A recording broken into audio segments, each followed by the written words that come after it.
The gaming parlor is off limits to tenants. The gaming parlor is off limits to Go away, speak a spell!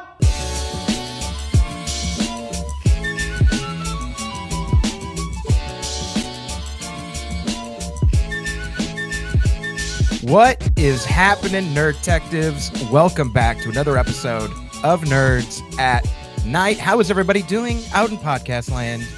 You guys know I'm going to say it, but I always hope you're doing good. I really do. Hopefully you're having a great day. Hopefully you're not boggling your brain with who the killer is, because we have a special guest, and I'm going to sit down with him today, and we're going to try and figure it out for you. So that way you can walk into the weekend and just be a little bit more stress-free. Or if you want to keep going back and watching the episodes and trying to make some more theories, I'm all here for it, especially in the comments. But what are we talking about today? Well, obviously, as you know, from the title, from the show today, we're talking all about... Y'all, you guys know that I love doing... a whole bunch of extra stuff for you, especially lately as we round out the season. And you guys know I did the collab episodes. We did 4 of them. We had Double P, we had Megan on, we had Ivan on from Filmer Dude, and then we had the boys from Road Goes Ever On and On. You guys love those episodes so much in the comments. You guys were telling me who to reach out to this person, that person. There's some other ones, other people I've been reaching out to, but I told y'all, I had reached out to this individual, and it was only a matter of time before we match schedules, so that way he can come on and give his thoughts as we round out the season and figure out who killed Nikki and who killed Lester. My guest today is the one, the only. You guys follow him. You guys know him. The man, the myth, the legend himself, Elliot from Movie Files. What's up, man? What is up, man? How are you doing, dude? Good. I'm doing better than Nikki and Lester, but I'm alive and well. But yeah, good, man. How about yourself? I'm good, man. I'm good. And just for people who don't know the story, we got connected a long time ago, even before we did Nerds at Night here. We did a show called 9 Nerd Yards, where we were breaking down Atlanta, and you were breaking down Atlanta. And we had you on as a guest on that final season. We had a lot of people on that season, which was so much fun for the fans. And we've been friends ever since. Your channel's done amazing. You've had me on your channel shortly after that to do some House of the Dragon talk when you had panels going on. It has been a while. We still keep in contact, but it has been a while. You're a busy little bee, Movie Files. You are a very, very busy little bee. I try to be, man. I love, these shows and movies we consume, and love talking about them, breaking them down. So yeah, I try to stay up to date with all the great stuff out there, man. Oh, dude, and there's so much great content, much like the show that we're talking about. And I think a show like this, for my money, is at least it has an edge over. You follow the comic book shows, your Gen V's, those are fun, the Star Wars ones. But when you have a mystery and you're intrigued all season, and you're trying to solve for X, that for me, that gets my blood flowing. That's all I'm saying. A classic whodunit. I've always been a fan of whodunits when done properly, right? And this show for 5 years now, which is crazy. We're on the 5th season.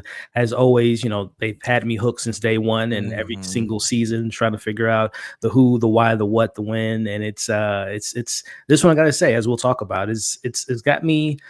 I'm not confident on who I think killed Nikki. I don't even know, we'll talk about it too. I don't even know if I really care who killed Nikki. But the lesser of it all is still a mystery, man. So it's been a pretty interesting season. Yeah, it really has been. And you're the 5th content creator that I've had on that came on is basically like, I'm gonna say some, but honestly, I don't know. So nobody knows. Anybody that follows either you or me or Double P or whoever they follow that's come on the show, we all confidently can say with confidence that we are confidently unconfident in this particular pick. Yeah.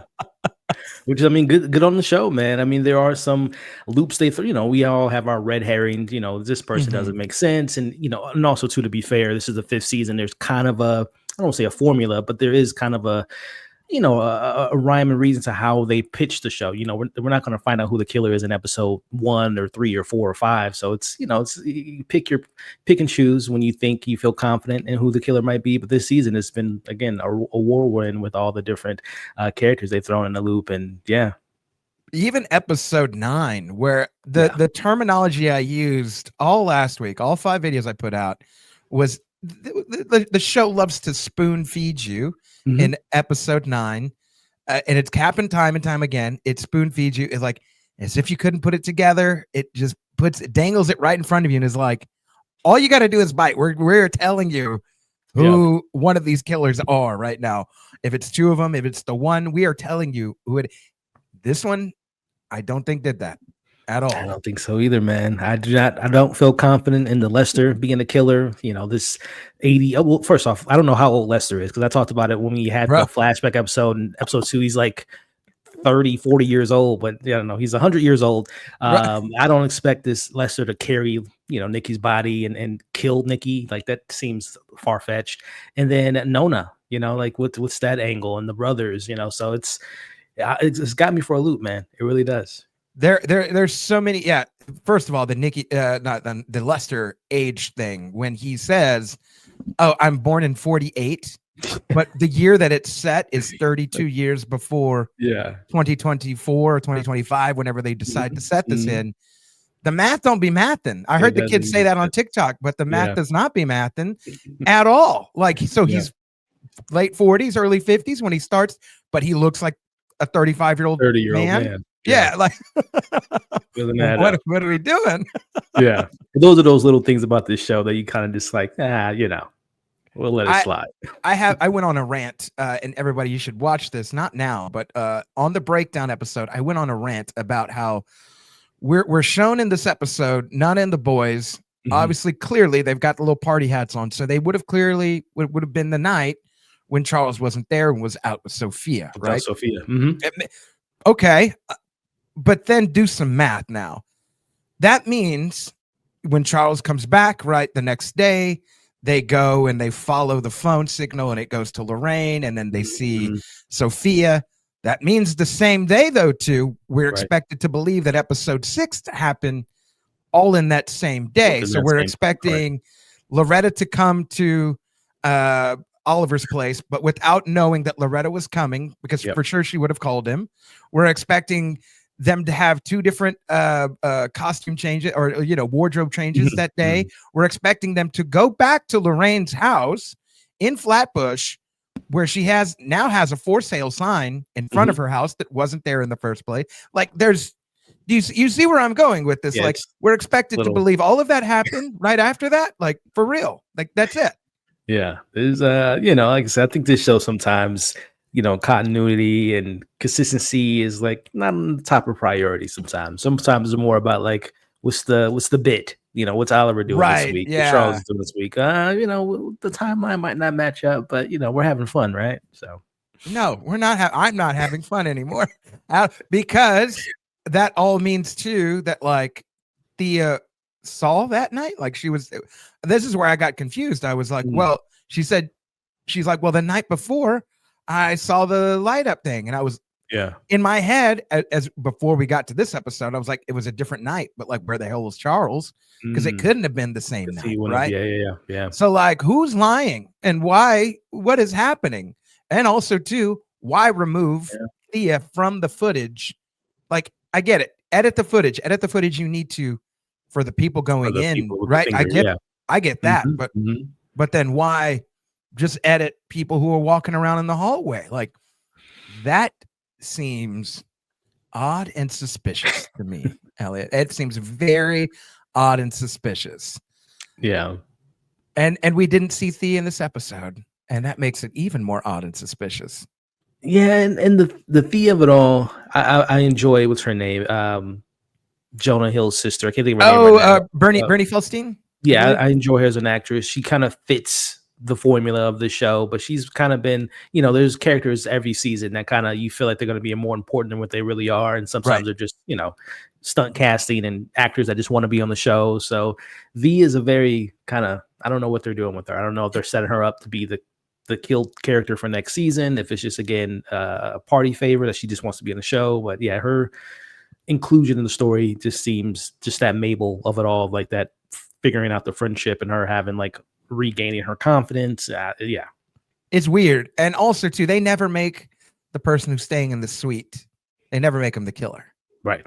Like Sting. Right. Sting, yeah. What was her name? Amy Schumer. Amy Schumer. Yep. Ben Glenroy, the brother sisters, and now Thea. Like historically, they're not the killer. Like historically, you know. So like that for me, like when you think about pros and cons of a character like Thea, before we get into the meat and potatoes of it all, there's sort of these floating vegetable characters in the soup that is the show. We need to sort them out before we get to the nuts and bolts of it all. Yeah. And I think a good place to start is, like you said, with the Nona and the Ketchamelio boys. Yeah. It ending with them. That's wild. So I guess clarification. I've always believed that she was the daughter or the mother-in-law of Sophia and the mother of Nikki. Am I correct in that? Because I've seen some people in my comments say it's the other way around, that she's the mother of Sophia. And to be honest, I had this discussion with Double P Media, and like he was under the impression that it was Sophia's mom, and I was like, when did they say that? Like, I'll be honest, they never. Everybody out there, if you hear this discussion right now, find us put it in the comments. I want to know where the line is, in which episode it is, so that I can see it for myself, because I went through a lot of the episodes last night right before I did my breakdown, just to look at Nona and the boys, and I couldn't find a mention of whose mom it is. I don't know whose mom it is, to be quite honest. My headcanon told me, and I just assumed that she was the mother-in-law because of how she kind of dismissed Sophia throwing pistachios at her. Yeah. And then when the dinner between Oliver and Sophia, the way she talked about her mother, like my mother this, but she made it sound like past tense, like her mother wasn't even around anymore. Right. So I just assumed again that Nona was the mother-in-law, and you know, kind of plays into the fractured relationships that mother-in-laws have with their daughters-in-law. So that's how I always took it, but I don't know if it's important, because you wouldn't imagine that Nona would have killed her son. It's maybe more believable if it's her son-in-law, because you know he had an affair and you know all this different stuff. But yeah, that clarity is needed. Yeah. Again, back to the show of being like, well, do they need to know? They don't need to know.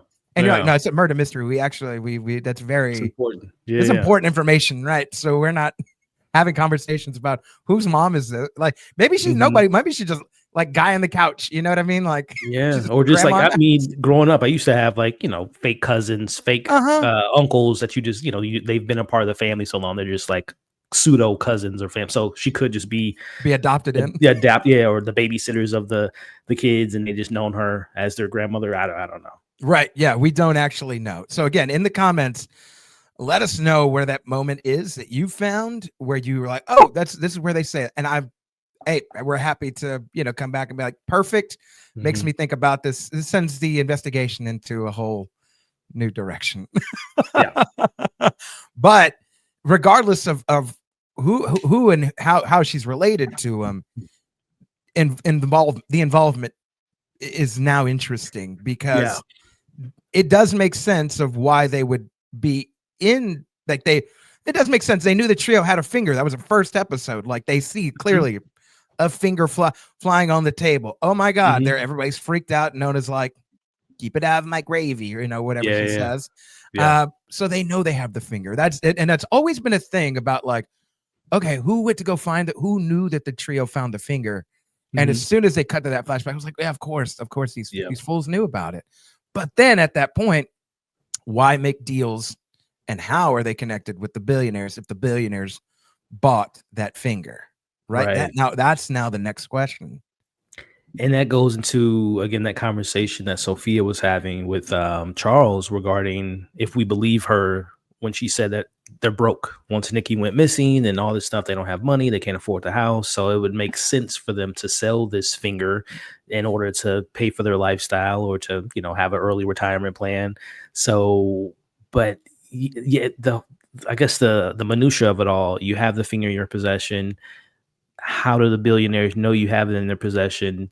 all that Right. stuff starts to get a little murky. Yeah, how were they? They were in contact with one or more of these people to be like, hey, you're looking for this finger, or Mhm. hey, like we know where this finger's at, we'll get it to you. But like, who's the intermediary between all of them to get this in contact? And also, the finger's just not important to them the way it's important to the billionaires. Like they grab it and then they don't have it no more, which Yeah. means likely they sold it for money. The money's Mhm. more important to them than whatever the reason is that this finger is important to the billionaires for. I tell you what, too, the whole finger gate of it all, this better have a payoff, because I can't think of a MacGuffin in this show that's been so dragged on into the finale. Like this finger better be the most important finger in the finger history. And the thing is, like, everybody all season has looked at everybody's hands. Mhm. I know this much. Like everybody Mhm. has looked at everybody's hands, Nona's hands, Sophia's hands, Camila's hand, everybody's Mhm. hands. Mhm. And so far from what we can see, the best that the fans have come up with Is the mayor. is it's the mayor's. He's got a prosthetic and he's wearing the Mhm. ring on the index finger. Mhm. That's the best we got. I mean, it does beg the question again. This show has become known of having celebrity guest spots or celebrities coming in for half the season, or pivotal roles or what have you. I would imagine you don't bring in Michael Keegan Key for just like the mayor, the nice mayor who's under the thumb of the billionaires, literally, pun intended, I guess to say. But so I feel like there has to be more to the mayor. Immediately, I always Yeah. assumed the mayor was going to be involved because of the whole idea of like corrupt cops. You can Mhm. imagine there's corrupt politicians, a la the mayor. So I always felt like there was something up with the mayor, Right. but we haven't seen him since 2 episodes ago. So for him to pop up again in the finale to tie it all up just seems a little, maybe not as satisfying, but They better do something satisfying. They have 40 minutes of a show left Mhm. to give us some satisfaction. And Yeah. we have so many. It reminds me vaguely, and I really hope they stick the landing with this, but it reminds me vaguely of the last part of season 9 or season, I'm sorry, episode 9, season 4, when I was like, still got all these questions, like Mhm. who Mhm. was in Saz's house, and like what Yeah. about this and what about that, and like half of the shit they don't even come They back didn't to, answer. and you're like, Yeah. Yeah. well, we don't know if Marshall was in the house in episode 1 when they came Right. in and When they they hear a noise. showed, Like, yeah, there's someone there. there's Yeah. nothing. There's nothing. What are we doing?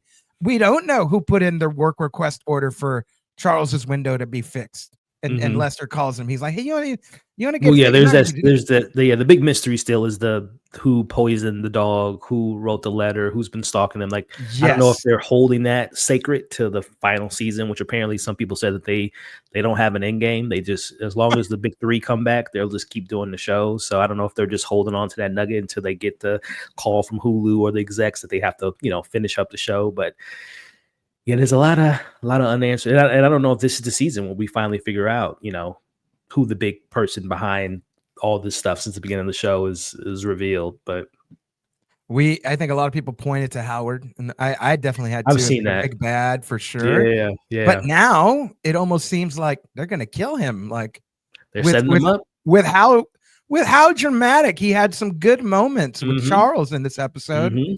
and then to finally be a part of the gang, The and they're crew like, and the you figure you and give them a big clue. Mhm. you solved it, dude. Wait, that's satisfying. Like, of all the Mhm. shit that like Howard's gone through for 5 seasons, he Yeah. finally like says the thing that points to the person where you're like, we're Mhm. about to get all the tea is about to be spilled, all because Howard knows what motorized carts look like for old people, you know? And I mean, it would be a good kind of, if he is the big bad behind everything, potentially it goes back to, I know he wanted to be an actor his whole life, and this can be his best role of his career, is this pretending to be the nice neighbor, but secretly he's the mastermind behind it all. He just hangs out in the staff quarters, and he's got like a Mhm. whole board of everything. Mhm. The whole time. All the things he's done. That would be wild. But Elliot, so far at this point, man, are you a 1 killer guy or a 2 killer guy? And if so, if it's 1 or if it's 2, who is your final before we get to the home stretch here? It feels like I honestly am more than a two-person job because again, I go into the fact that well, I guess I should say I think there's one killer, but multiple people involved. Because I Okay. go to the fact of like Nikki's a big dude. He's over 6 feet tall. I can't think of the actor, Bobby Cannavale. He's a big dude. Yeah. It takes more than one person to lift him. So I'm assuming, and that's where the whole, I guess, his sons being involved kind of makes sense because you need at least 4 or 5 people to lift him up those stairs and to put him in the cleaner. So I'm in the camp that there is a direct person, clear in the chest, hit over the head that killed him. And then there was a group of people, a la billionaires, a la Camilla's, cleanup crew that can magically, put together a renovated room in 0.2 seconds. So I feel like there's many accomplices, but there is one direct killer with the help of many. Kind of the idea of Charles saying, be a good neighbor, and this whole idea of community. There's a community of killers or accomplices that help the killer get rid of his body. And right now, my money and the evidence to me is pointing towards Camilla, and not being, again, maybe not. I can see her vengeful jealousy of Nikki has a wife, doesn't want to leave her. He doesn't believe Camilla with the whole, because that's not confirmed yet that he saw the affair. I've always assumed that he thought he saw something from afar, but didn't really like see what was going on. So I'm assuming that Nikki pulls out of the deal at the last minute and full of rage and anger.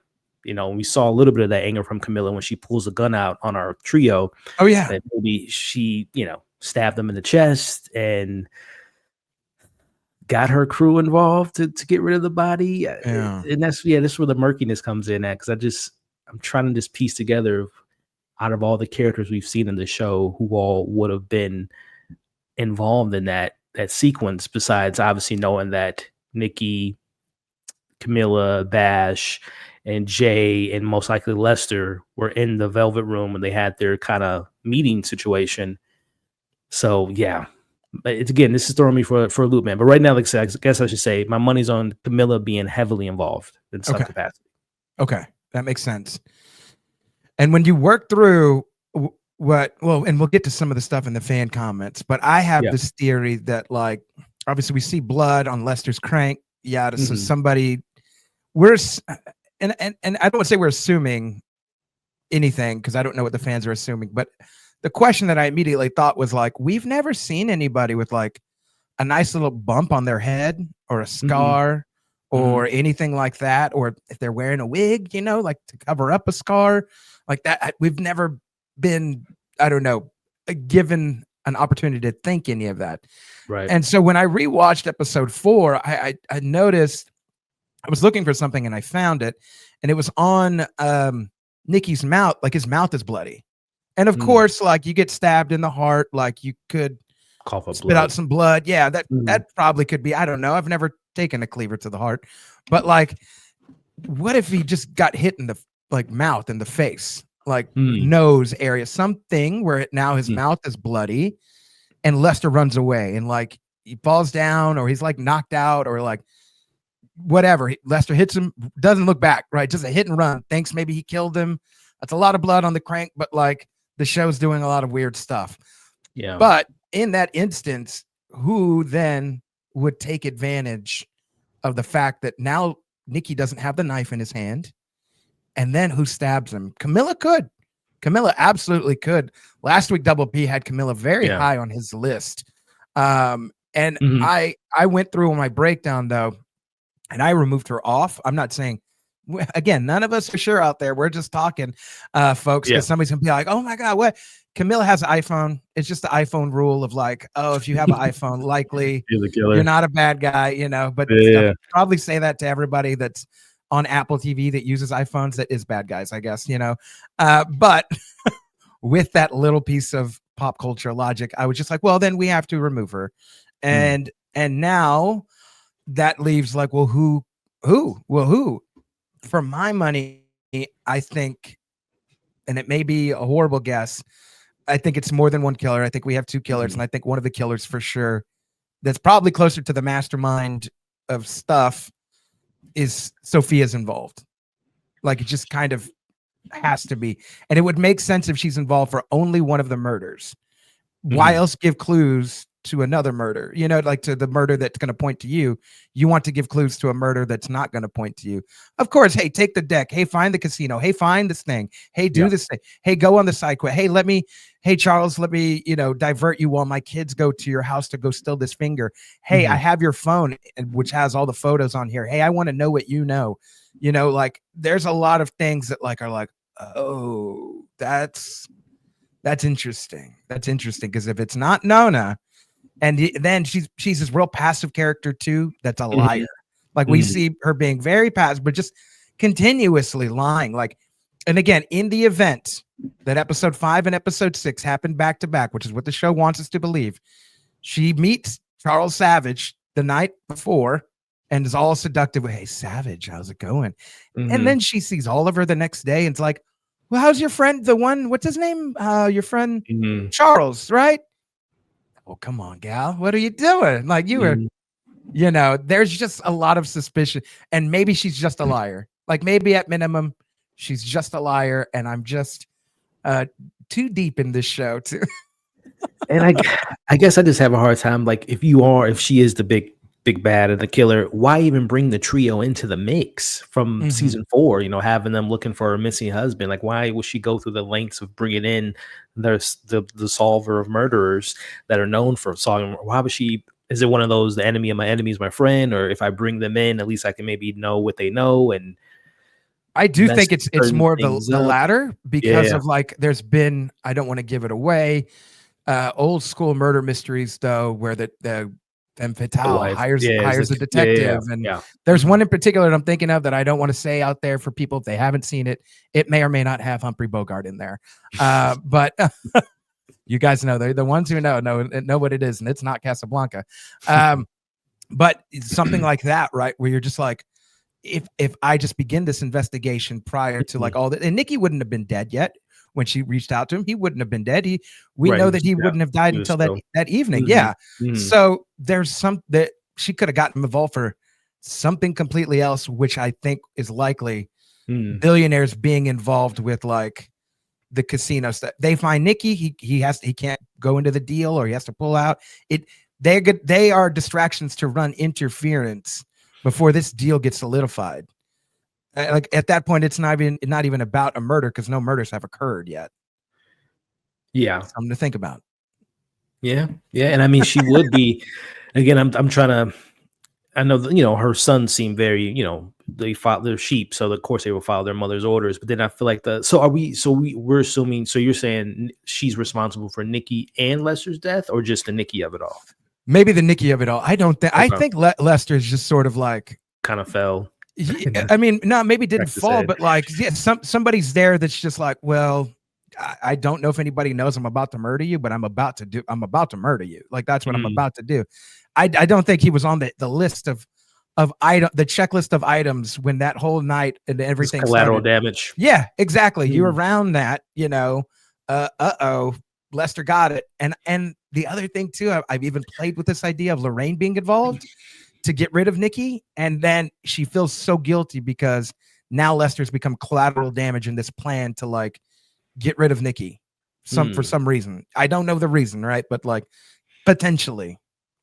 I mean, that would suck, right? This whole, widow, missing her husband, that episode with, when she was all in her feelings, losing her, kiss at night. So that would be pretty trippy. I do hope, to the lesser of it all, to the collateral damage of it, I hope it's not that, because then it just kind of feels like we've been a tail, a dog chasing his tail on the Lester. I do hope there is a more of a reasoning why Lester was killed, besides, kept being in the middle of all this billionaire nonsense. But oh man, Lorraine, that would be heartbreaking. Which, by the way, not to go on a side tangent, where the hell are their kids? I don't even know why they. We never know. Why wouldn't you be at your dad's funeral? Yeah, they're not when she's selling her house or whatever. It's like, I thought they were going to be important to the story somehow, some way, but apparently not. I think they hate their parents, apparently, for some reason. Maybe, yeah. And then maybe it has a payoff, and the kids are like, "Oh, we were in Europe for weeks, and we finally made it. Oh my god, yeah." I don't know. That would be stupid too. And I'm wondering too. This is just on another side tangent. I remember the Lester's backstory of it all, that he was, an inspiring actor, didn't make it in the business. He was homeless for a while before he got his job at the Arconia. I wonder if there's any more story to that, as well as, his relationship with George, which I thought George was gonna. I'm assuming he's dead, because I say that, and even though we know, Lester was 99 years old back in the 80s, and he was somehow still alive, but. Yeah, I'm wondering if is there any more meat on that bone of a Lester's story that we really didn't know who he was, or what his past involved prior to, being the doorman. I wonder if there's anything else to be revealed there. Yeah, I think the one I've been hanging on to for a while, and I'm slowly letting it go, is the George is involved in this somehow. That's his finger, because it's the only other. Honestly, it's like the only other character that we've seen that would have some type of a few lines, that has some involvement, that's familiar with the casino, that knows Nikki, that knows that whole underground life. Like, he seemed very well connected and respected. That's the only thing that makes sense. But of course, if Lester's old, this guy's old AF, as the kids say. Like, he's been so old. Which I found that I'm just thinking of all this stuff too. I even found him leaving, because I remember when Lester tried to leave, I felt like George was maybe a little bit younger than Lester when he tried to go to Nikki and leave, and how Nikki was like, no, you're not going anywhere. But yet George was able to just, I guess Nick, he was able to just, because I guess he had a replacement, and he referred Lester to Nikki, but it seemed to be like an easy way out, which made me feel like George had maybe a little bit more clout than Lester did, and maybe had a little bit more connections to other people that might, Nikki might not want to bump elbows with, or again, George could have just been served the purpose of that one episode, passing the baton to the next doorman, and really doesn't have too much weight into the overall narrative. But yeah, George was someone that for a little bit I was just had circled on my little suspect list of, like, I wonder if there's more to his story. Yeah. I don't know if they'll start this episode off with any sort of flashbacks or anything. Having to do with Lester or anything of that nature. But as we sort of wind down on theory time, we got some comments. We got some fan comments to come up to. And I love this because these are really fresh ones that came in. One 5 hours ago, another 13 hours ago. So we know it's about what's going on here. Our first comment comes in from Gloria, 1950. I hope we'll see Camilla stop from being the owner of the building and the residents not having to leave. I think Teddy may be the next victim. Teddy is seated where St. James is in the Last Supper picture. St. James was the first to be martyred. This could give us more of a future storyline with Mabel and Theo getting closer together, etc. A lot going on there, but the first part being we got to see Camilla getting stopped, because we got to have another season in the Arconia. That is very true. I'm a firm believer in that something's gonna, and that's another thing that I add Camilla into the mix, because they have to break the deal so the residents can come back into their place. But with that said, I mean, a lot of them, I guess the legality of it all, like, how does that work when she buys all, they sold their house. You can't just just because someone's found as a murderer or as a suspect or is a killer doesn't mean that the contracts are broken. Like, those are legally binding contracts that they sold their property. I'm talking about not the people that are still in the building, but the people that have been moved. People have left. Yeah. Like, how does that work? They're just gonna magically refill up the building. So I mean, that would be a hell of a spin if we take it to another building. I doubt that they'll want to do that. But yeah, that I do imagine that if Camilla is our murderer, that we would just assume they're gonna all move back in. But they would really have to, I don't want to say make me believe that it's just that easy that for all the residents to come back in. But yeah. No, but it is that easy. It's just as easy. You stop a crime, Ellie. You stop a crime, and you're done. You're done. All contracts are binding, no longer binding. People get their money back. Everybody gets money back. Everybody moves back. Happy days, right? Happy days with billionaires. I like the Teddy being seated where St. James is seated. That's an interesting thought to think that Teddy could be the next one. Also, fucking Nathan Lane in this episode was so hilarious. Every single time they put the camera in his face. Which one? It said, the non-toilet wine drinking. Oh, yeah, the non-toilet wine. Want to join me in some non-toilet wine? Absolutely. And by the way, now that you're out of prison, the non-toilet thing is implied. Force a habit. I really changed in the clink. Yeah. He was having a ball. When he asked the line that still gets me.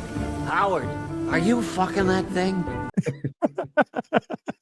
A question, very valid question, by the way, because We all wondered this. Howard's got a thing for the robot. But if he dies, then that does bring up which Gloria was saying, sort of this thread with Theo and Mabel, which I think we've all wanted. We've all missed some good Mabel and Theo action. I'll be honest. Because out of all the love interest that she's had, that's been the most interesting one, because everyone else has just been kind of, one and done. Right. So, yeah. I like that. Good comment right there, Gloria. And our final one from failed film students. It says spoilers for episode 9. So you actually have to click show more on this one. Good on you for being a kind neighbor out there. I definitely think the blood on the crank is Jay Fluke's. It can't be anyone else. 1, when they examined Nikki's body, he had no head injuries. He was clearly murdered by the cleaver, not Crank. 2, Lester confirms it's not his blood. 3, Jay is the only other person that night that walks away with an injury, and since we definitely know it's not from getting his finger chopped off, this would solve it. What do you think about that? Is that Jay Fluke's blood? Is it from his hand? Oof.